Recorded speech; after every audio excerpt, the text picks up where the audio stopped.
About 7 days ago, Nigeria's President Bola Ahmed Tinubu approved the presidential CNG compressed natural gas initiative. According to a government spokesman, the initiative was in furtherance of the president's commitment to easing the impact of the fuel subsidy removal on Nigerians by reducing energy costs. It includes plans to revolutionize the transportation landscape in the country, targeting over 11,000 CNG-enabled vehicles and 55,000 CNG conversion kits for existing PMS-dependent vehicles, while simultaneously bolstering in-country manufacturing, local assembly, and job creation. Well, I'm joined by two experts to help us make sense of this plan and to talk about the broader opportunity offered by CNG and gas as a whole in Nigeria's economy. First, with me here in the studio is Oga Adejo Ogiri, the Executive Secretary of the Association of Local Distributors of Gas, and also the Principal Consultant of VAPAX Advisory. And also joining me virtually from London is Hadiza Garbati, founding partner at Gas Dev Infrastructure Solutions, a multifaceted firm providing tailored solutions to market challenges within the energy sector. Thanks for joining me both on the show this morning. Thank you. So Hadiza, I'd love to start with you. Could you please help us quantify just how big the CNG opportunity is? I think for the last 6 months, I hear of CNG almost every single week in the news. Just help us quantify what the real market opportunity is. Thank you very much for having me on here today. I'd like to talk about it a bit extensively. We know we have a market production capacity of about 1.4 million. But we know the gas distribution market is really limited in indigenous and female representation, actually. So in terms of the mother stations, we know that perhaps Gasco Marine and Total Support are really the only indigenous companies that have mother stations. Now, the market has several players, and they make up almost 80% of the market. We've got Gasco Marine, Power Gas, we've got Greenfuel, Total Support, NIPCO. We have players as far as Anambra, Cottonwood, and really the federal government can use these structures to propagate CNG nationally. And we also have market players that produce CNG for their own dedicated industrial use. So the Obajana area, we have Sargas that produces CNG for Dangote Group trucks. We have Tolerance Group in Ikorodu that use CNG, and some IOCs that use CNG to power their barges for crude. Now, when we talk about CNG demand, what we really mean is energy demand, because that's the product. The natural gas demand is really demand for power, demand for energy for industry, and demand for transportation. CNG in itself is actually a means of transporting energy to power these sectors. And that's why we call it a virtual pipeline business. The business functions like a moving pipeline. And when you look at this in context of our energy demand as a whole, we are 21st century individuals, and we know that we require energy for a myriad of things. We need it to cook, we need it to heat or cool, depending on where you live. But the thing about the customer is he really doesn't care about his energy source. He needs it just to be cheap and easily accessible. And these days, we actually need it to be clean. So when we look at our energy demand and consumption, we're really looking at what we consume in a whole and then what we actually need. And in 2023, we've had an energy progress report that was compiled by the WHO and the UN that says that Nigeria is the country with the largest number of people without access to electricity. That generally means our energy capacity is low, but we have a high demand. If you look at power, you can see that this year we just peaked just under 5,000 megawatts on the grid. Now, why am I talking about power? Let me just make the correlation. If the statistics say 70% of gas goes to power, and we know about 80% of the power produced is consumed in homes, then we know that the overall demand for gas is heavily dependent on our power consumption. And what we're essentially saying is that energy is now an integrated business. It's not just oil, it's not just gas. Most energy companies will function in a myriad of energy solutions for the customer.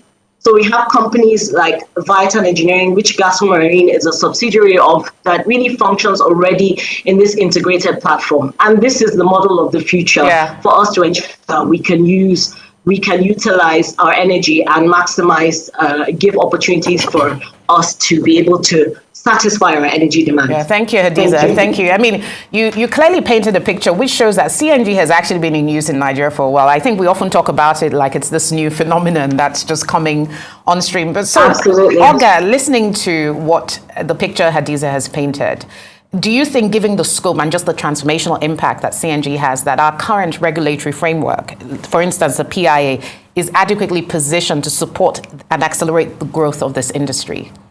Thank you, Rolake, for that question. And I'll say yes. The PIA, and I'll speak broadly in terms of gas, because CNG is really just a form of gas, right, to get it to the end user.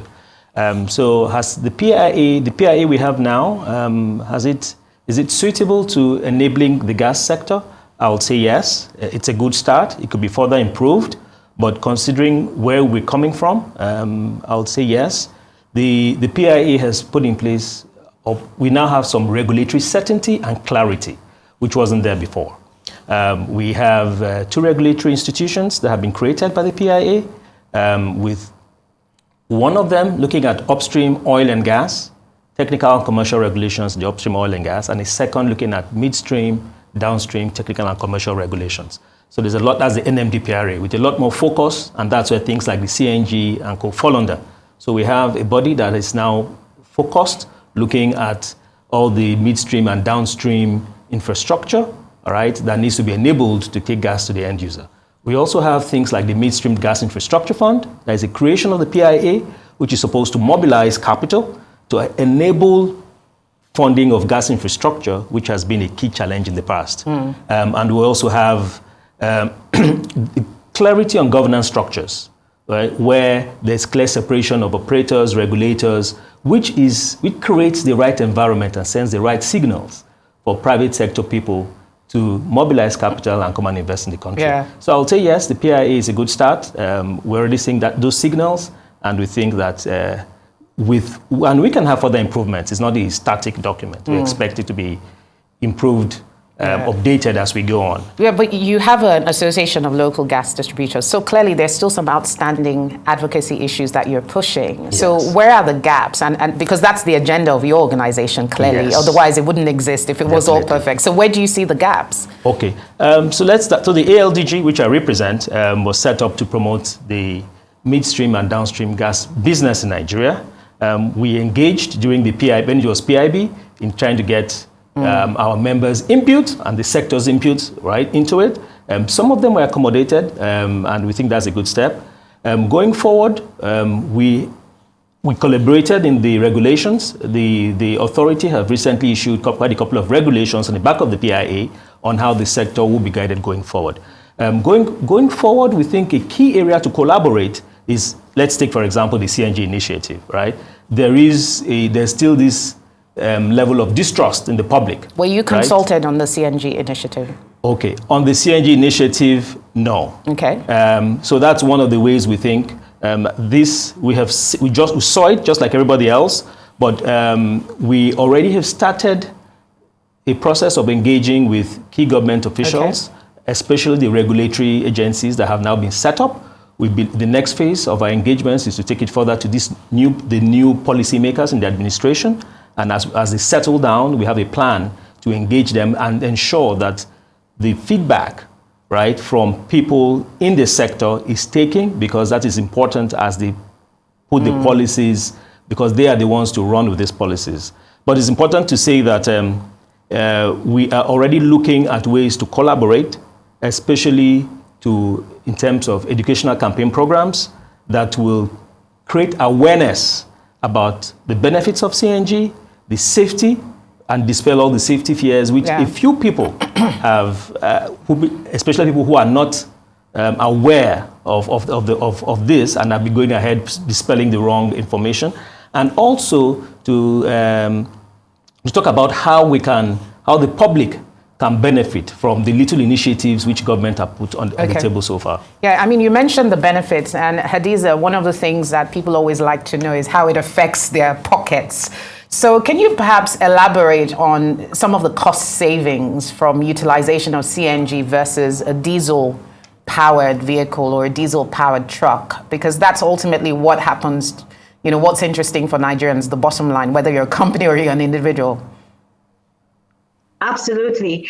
I think it's safe to say that there is about a 40% cost savings with CNG use. I'm going to use a lot of estimates because we see a myriad of prices within the market. So, of course, when you go to the market and you want to buy some oranges, there isn't one price for an orange. You know, there's several prices depending on how much you buy and where you buy it. So I will just discuss market dynamics in that term, just to give everyone understanding of how market dynamics impact the consumer. Now, the federal government has created these pricing categories that are really on the basis of how we consume gas. So the domestic stats we know is that over 70% of gas actually goes to power sector, and the rest goes to local consumption patterns and industry. Now, based on these consumption patterns, the federal government has a national gas pricing framework that is broken into 3 strategic sectors. There is a strategic power sector, which the price ranges between $2.50 to $2.5 to $3.5. And then we have the strategic industrial sector, which ranges between $4.20 to about $5.35. And then we have the strategic commercial sector, which is north of $7.98. So your CNG pricing, which is essentially where your auto gas pricing will come from, is within the strategic commercial sector. And how does the price pile up? Well, I like to tell people that gas goes through PTSD. It's a good to understand what really happens to it in the physical. So the P is it gets, once you drill it out of the ground, it gets processed. Then it gets transported. Then it gets PTS, it gets stored, and then it gets delivered. So all this happens at the upstream and the midstream, and that compiles to that pricing that is within that $8 margin. And now if you bring it to the auto gas market, say you're moving it from the mother station to the processing and storage, you still have about 3 business segments there that will involve further logistics and NGV operational costs as well. That would give you roughly between $5 to $6 on top of that cost. So at the landing pump price, you can expect a pricing between $13 to about $15, depending on how much you bought your gas at the upstream end. Now, of course, this will translate to north of 250 naira to about 350. Sorry, Hadiza, sorry to interpret you, but these are dollars per watt. For the benefit of our users, what is the unit of measurement here, please? The unit of measurement for the dollar is a million standard cubic feet. So standard cubic feet. But when the gas moves from that large volume to a smaller volume, which you and I would buy, then we translate it into naira, and then it goes into standard cubic meter. Of course, yeah. So you hear a lot of gas people go scum and scoff. That's really the differential of how the volume of the gas and the price at which it comes to you. Now, we've seen that, of course, with the exchange rate unification, there's been an increase in the cost of gas in the market. So the commercial market sector has received an escalation of about 60% within the last 3 months. So per subsidy, you're paying 570 naira to about 620 naira for your petrol per liter. But gas, with all these challenges, you're still going to be saving a cost savings of anything between 30 to 40%. And we need to keep it this way. And this is our concern in the sector. Our concern in the sector is that the input price to the mother station, which is where CNG is being processed, needs to be harmonized. Because the idea behind the fuel conversion strategy is really that if the government is offering this gas as a palliative, to ensure that individuals are able to get gas and use energy at a considerable price.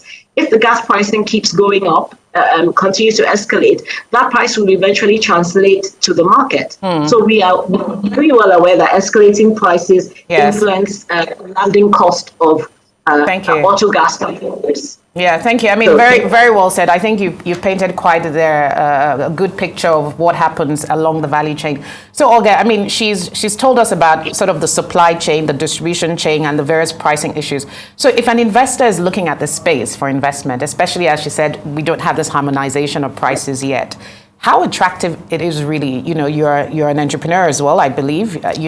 beyond ALDG. How attractive it is for investors, when you're raising capital, what are you telling them about the benefits of investing in the sector, given some of these disparities we see in pricing? Okay. So first of all, I think Hadiza already painted a very good picture about the market, and I like using some numbers to anchor that market. We have about 55. We consume about 55 million liters of petrol. Of liquid fuels, combining both petrol, 55 to 65, depending on what numbers per day. Although that may have dropped with the fuel subsidy. So I think that's about subsidy, 52 million petrol and about 30 million diesel. Okay. So there's a 65 million liters of liquid fuels daily, which translates to 15 trillion naira annually per year, right? So there's an opportunity, and we're using that to power our homes, our industries, our cars, because of lack of gas and a limited gas infrastructure, right? So if we begin to see the size of the opportunity, if we can displace 10-20% of that liquid fuels market with gas, and which CNG is primed to be one of the best ways to do that. So you begin to see the size of the market. So there's 3 trillion naira market, depending on where you look at it. CNG, even what she said, she already talked about the 40% cost savings relative to what? Liquid fuels. That could be better if we get the right, if the policies are improved upon, and if the pricing is further harmonized, right? And if we get some additional fiscal incentives, just like what has been done in other climes.